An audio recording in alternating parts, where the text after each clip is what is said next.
como eu falei no nosso roteiro, primeiro nível é reconhecer, vou chamar de aprender a projetar, depois avaliar projeto, e na escrita vocês já vão estar prontos para escrever, eu vou só dar uma caixa de ferramentas, como eu chamo.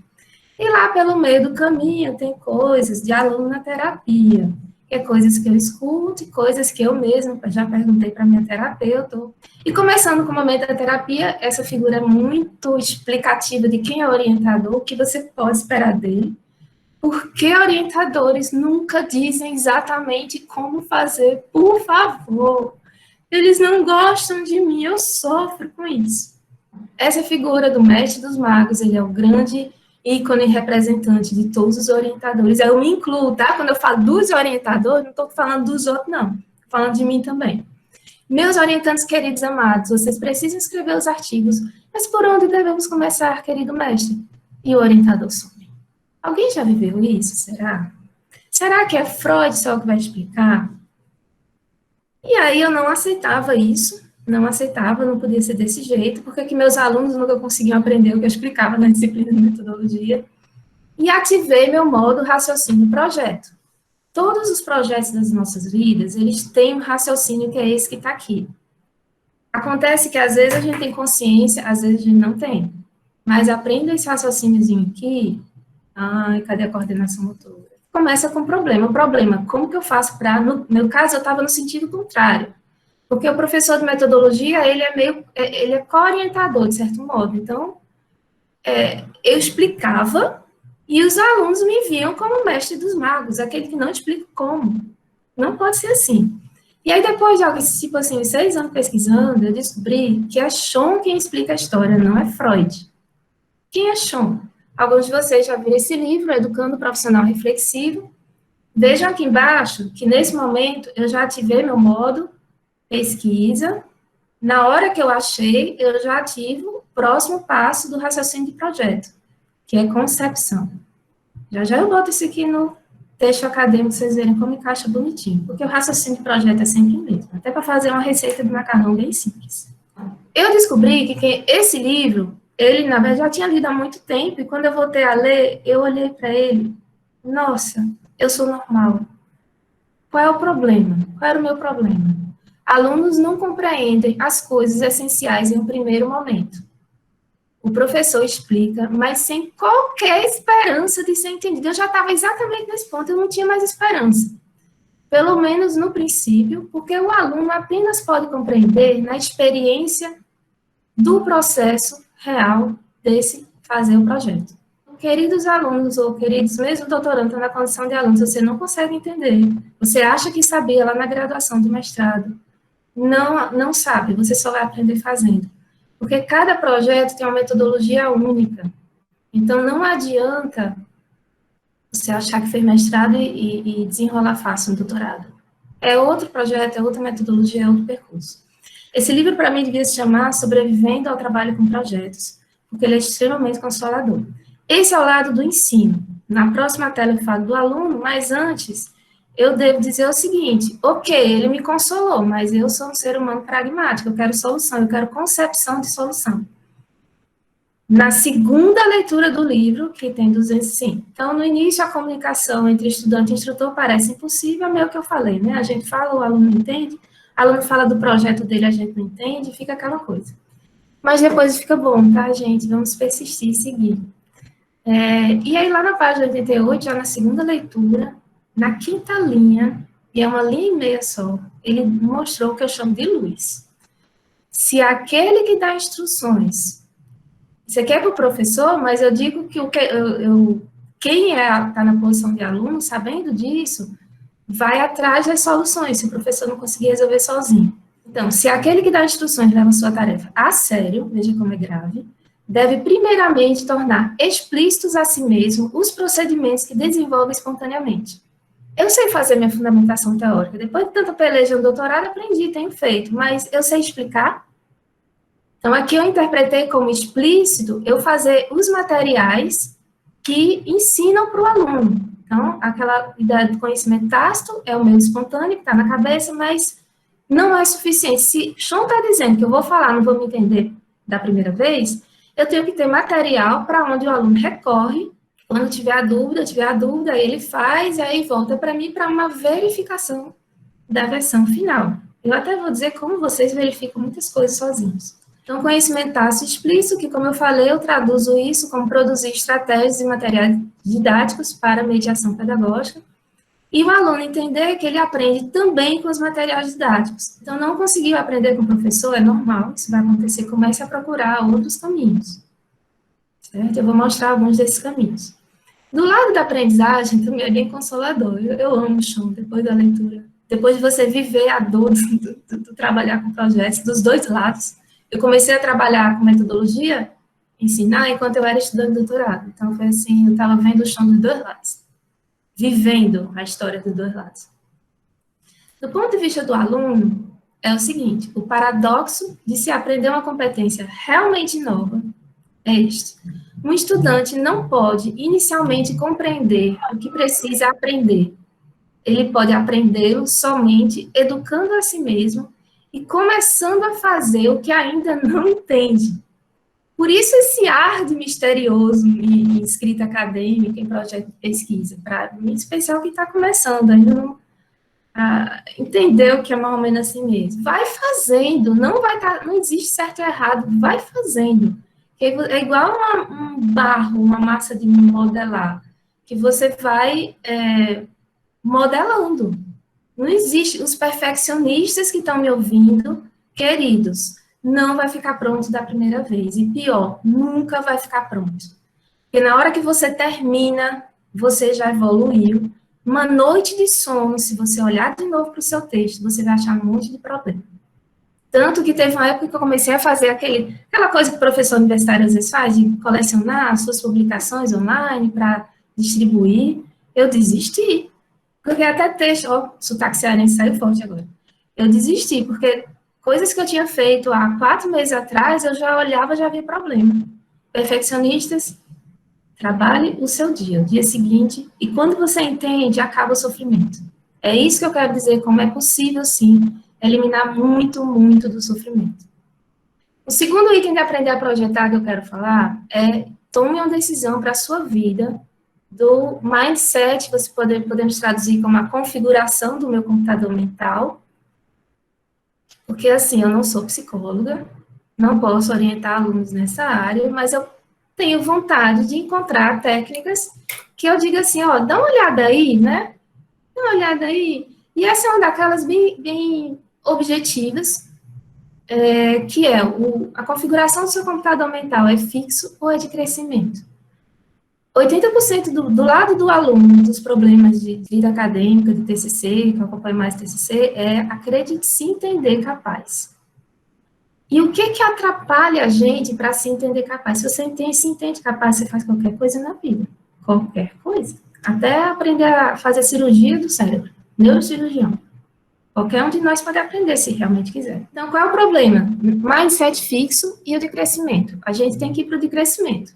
No fixo, não nascemos ou não inteligentes, gostamos de elogio. Eu digo gostamos porque todos nós alternamos nos dois.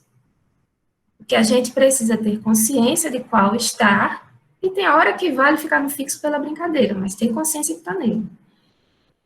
Gosto de elogio da inteligência e diz não consigo. Quando é que nós somos meio que programados para o fixo, na hora que nossos familiares dizem assim, ô menino inteligente, é tão inteligente que entrou para a universidade. Pronto, na hora que você ouviu isso, se você gostou, você está se programando para um mindset fixo. Ou seja, quando você achar que errou alguma coisa, você entrega um objetivo, o seu orientador devolve com correção, que sempre vai ter sugestão de melhoria, que é o nome que a gente dá, não é correção, você vai, se não é inteligente, é burro. Aí, se é burro, não é capaz. Aí você se autodestrói. Então, boa parte do nosso sofrimento é essa programação mental que a gente aceita e acaba acreditando. Não é isso, a gente tem que ir para o crescimento. O que é crescimento? Essa escada, eu chamo... Quem foi meu aluno de metodologia de pesquisa já viu essa figura, e quem foi aluno de outros professores também, porque eu uso essa escada para o céu. O saber é desenvolvido. Eu quero elogio para isso. E quando eu não consigo, eu sei que eu não consegui ainda. Não existe fracasso, porque tudo, tudo, tudo é aprendizado. Qualquer situação na vida que a gente está vivendo, coletivamente nesse momento, é aprendizado. Aprenda que o sofrimento acaba. Eu garanto a vocês. A dor continua. Ainda mais quando é dor física. Mas o sofrimento, ele, no mínimo, diminui a quase zero. Tá?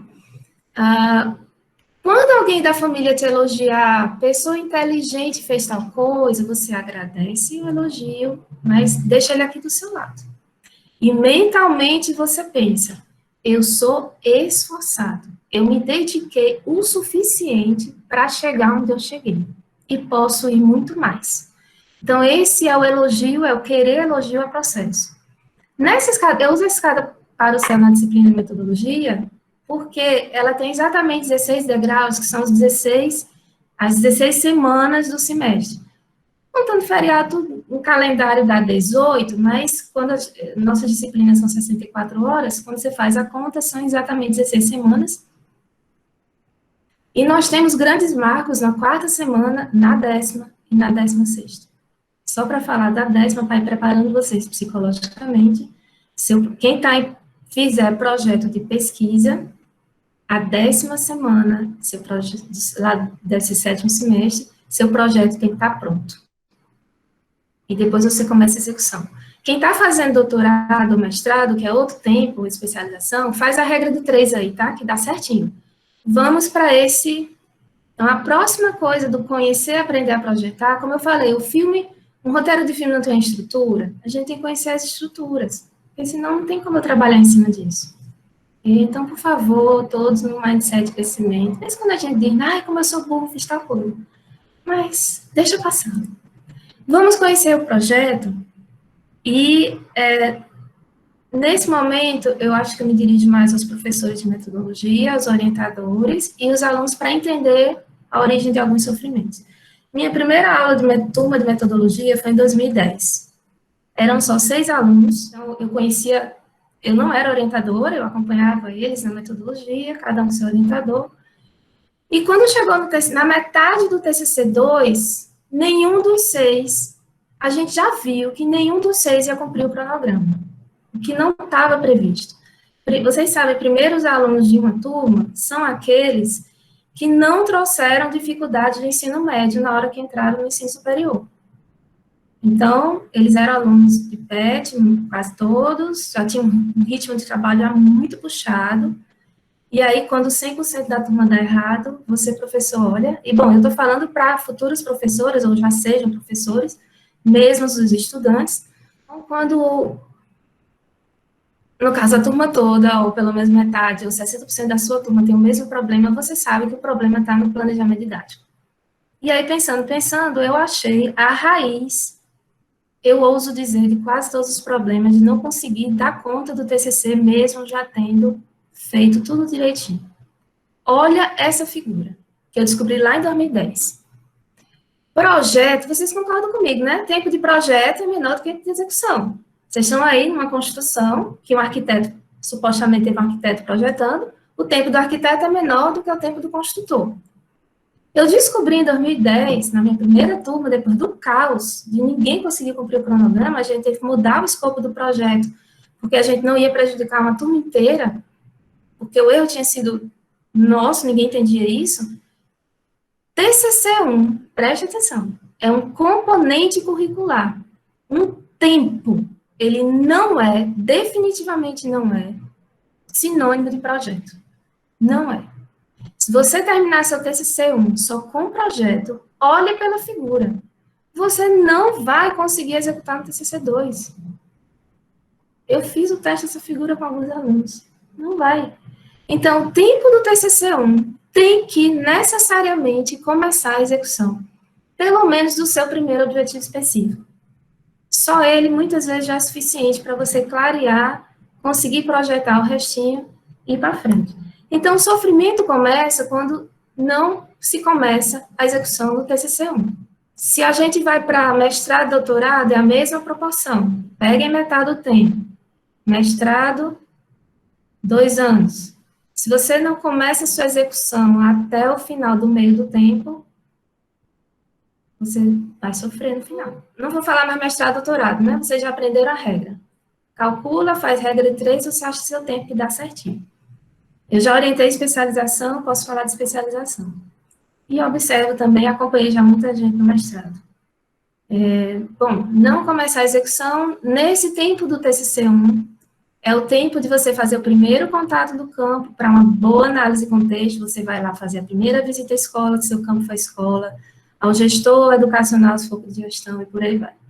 Primeiras observações também do campo, mas ainda sem aplicar, entrevista ou questionário, não aplique, porque senão você vai ter que voltar, porque isso ainda vai para a banca, lembra a banca, aquelas outras pessoas que vão estar cheias de ideias querendo contribuir para o seu trabalho, que realmente é uma contribuição, e aí você leva seus instrumentos para a banca, gente, é bom demais. Quando você já leva seus instrumentos de coleta de dados para a banca do TCC, a banca do metade do tempo do seu trabalho, é bom demais. A banca é especialista. Ela nos ajuda, a orientando e a orientador, a ver coisas que a gente não ia ver. É muito bom. Trabalhem com essa meta, chegar na banca já com os instrumentos, sem ir para campo ainda, e, nossa, como é bom. Sofrimento quando não termina a fundamentação teórica no tempo do TCC1. E informando que não sou eu que estou dizendo, tá? Não é passo, fundamentação teórica. Olhem para os meus olhos. Fundamentação teórica não é passo de metodologia. Quem está colocando o primeiro passo da metodologia, aprofundar a fundamentação teórica, está errado. Se quiser botar lá, pode deixar. Eu professora de metodologia, tem lá o orientador, se o orientador deixa, deixa. Agora eu chego para o aluno, presta atenção, isso aqui é coisa de projeto. Tempo que você vai reservar para execução é por resto. Faça logo. E aí eles entendem, terminam, ainda no tempo de CC1. Eu digo terminar, gente, entre aspas, porque a gente sabe que na execução vai tendo necessidade de recorrer a novos fundamentos, todas as partes do trabalho são um ser vivo, a gente está sempre modificando.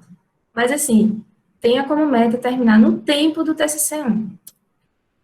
Sofrimento quando você faz coleta de dados sem fazer pré-teste dos instrumentos, sem testar seus instrumentos, ou combinar com o orientador, tenha certeza, você vai sofrer quando ele disser que você vai ter que refazer, porque ele tem ideias diferentes, ou porque o instrumento não estava bom. Sofrimento é quando você não conhece as 4 fases de revisão. Quem chegou depois, vocês não precisam anotar. No último slide, eu vou fornecer um link curto que vocês vão copiar esse material, copiar várias coisas que eu vou falar, e vou colocar no chat também, viu? Não fiquem copiando, não. Eu pedi para pegar lápis e papel para ir anotando as ideias, as providências que você vê, isso aqui eu posso fazer, você vai anotando suas ideias. São 4 fases de revisão: grandes lacunas, pequenas narrativas, narrativa, que é a questão de contação de história, e a formatação. Isso significa que se você pegar seu texto e der para o orientador 4 vezes seguidas, ele vai sugerir modificação no mínimo 4 vezes. Porque cada vez ele vai conseguir ver uma coisa diferente. Ninguém consegue ver tudo ao mesmo tempo. E compreenda que cada vez ele teve uma visão diferente. É por aí que acontece a situação. E guarde tempo. Divulgação aqui embaixo, nesse desenho, eu fiz o pré-teste dessa figura com algumas pessoas e teve quem me perguntou por que ela está tão grande? Aí eu fiz, por quê? Olha as 4 fases de revisão.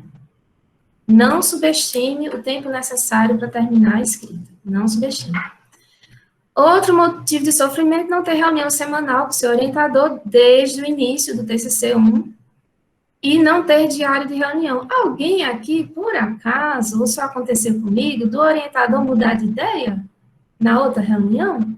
E o que foi que me salvou? O diário. Eu fiz, querido professor, porque assim, a gente vai entrar palavra por palavra, né? Meu querido professor, dia tal, a gente combinou tal coisa. A gente vai fazer aquilo ou a gente vai modificar? Aí ele fez, eu disse isso? Foi, professor. Foi, professora. Tá. Aí vai ter vez que ele vai dizer que já aprendeu coisas novas e entendeu que aquilo não é o melhor, mas vai ter vez que você vai conseguir se salvar com seu diário e não vai precisar modificar. E o último motivo de sofrimento é não assumir a autoaprendizagem. O nome é orientador, não é professor. E professor mesmo de metodologia, ele é orientador, porque lembra o Sean? O Sean disse que não adianta o professor de metodologia falar direito, que você não vai entender. Qual é mais ou menos a diferença entre o professor de metodologia e o orientador? O professor de metodologia, ele sentiu já a necessidade de fazer o que Sean disse, desenvolver materiais e técnicas que te ajudam a compreender, não é o que ele fala, são os materiais. Vá vasculhando materiais de todo mundo, eu vou passar alguns pouquinhos para vocês. Continuando aqui, eu quero dar um zoom no tempo do TCC1, que eu quero passar para vocês o cronograma e seguindo a lógica aqui do raciocínio de projeto. A definição do problema, tema, orientador, problema de pesquisa, quarto degrau. Se você tiver o cronograma de 16 semanas, mais ou menos a quarta semana. Eu digo degrau porque às vezes o aluno adianta ou atrasa. Então, eu tenho uma aluna, por exemplo, que chegou no quarto degrau com 2 semanas, porque a gente já tinha conversado no semestre anterior. Aí teve um problema na família, passou 15 dias sem trabalhar, começou a se desesperar com o TCC, e eu disse, não se desespere, vamos ver aqui. Você estava adiantado, você agora está no degrau no tempo previsto, está tudo certo. Então, por isso que eu uso o degrau. Mas é mais ou menos semana que dá certo. Quem estiver fazendo trabalho de disciplina, siga o mesmo cronograma que dá certo, viu? Aí você vai conseguir trabalhar mais tranquilo. Se é que é possível, às vezes eu acho que eu estou enganando vocês. Mas sem desespero dá mesmo, tá bom? Revisão, pesquisa bibliográfica, 8, 9 degraus. Para na 10ª você entregar a sua primeira versão completa, que eu chamo, na brincadeira, de bebê prematuro. O que é o bebê prematuro? Bebê prematuro é aquele que tem todos os dedinhos, todos os órgãos do corpo, mas ele tá magro, magrinho. Então, é esse bebê que você vai entregar na 10ª semana. Então, sua revisão bibliográfica, ela tá magrinha ainda, mas ela tem todos os seus autores principais. Entenderam a lógica do bebê prematuro? Ela tem que estar lá completa. E aí é uma versão que você entrega para o professor de metodologia, é o tempo bom dele revisar. Professor de metodologia devolve, você ajusta e dá para o orientador. Mas, Tânia, e o resto do semestre eu faço o quê? Adivinha? Execução. Então, quando você começa a execução, você começa a ver as lacunas da sua fundamentação. Por exemplo, eu vou dar um exemplo de hoje. Eu estou orientando um aluno, essa versão da 10ª semana dele, eu li 5 vezes, estava tudo lindo, perfeito, entrega lá para a disciplina, e essa semana a gente começou o primeiro passo da execução. Eu descobri um erro na fundamentação teórica. Eu descobri que a fundamentação teórica não estava alinhada com a introdução. E a gente só percebeu isso na hora que começou a ir a campo, que aí você começa coletando dados, e aí quando a gente foi comparar com o que estava na introdução com a fundamentação, não aconteceu. Por isso que eu digo que você tem que começar a execução logo, para você ajustar seu texto. Então, enquanto os professores lá estão revisando, você segue sua vida. Nunca pare esperando o professor orientador. Nunca, nunca. Então, você, nesse momento, começa a sua primeira fase. Veja que eu disse que fundamentação teórica não é o primeiro passo da metodologia. Então, se você não fez antes, aqui eu não estou falando dela, não. Estou falando do que vem depois dela. E aí, depois que você recebe, na 14º degrau, 14ª semana, você entrega, vai fechando a versão para a banca, para entregar. Aqui tem uma semana de margem de erro, porque a gente, 16 semanas, entrega para a banca na 15ª, para defender na 16ª, às vezes tem um pouco mais. Sigam essas metas, mesmo que você está com trabalho de disciplina, siga essas metas. Por isso que eu disse lá no início, eu preciso dizer a vocês quantos alunos já passaram por mim.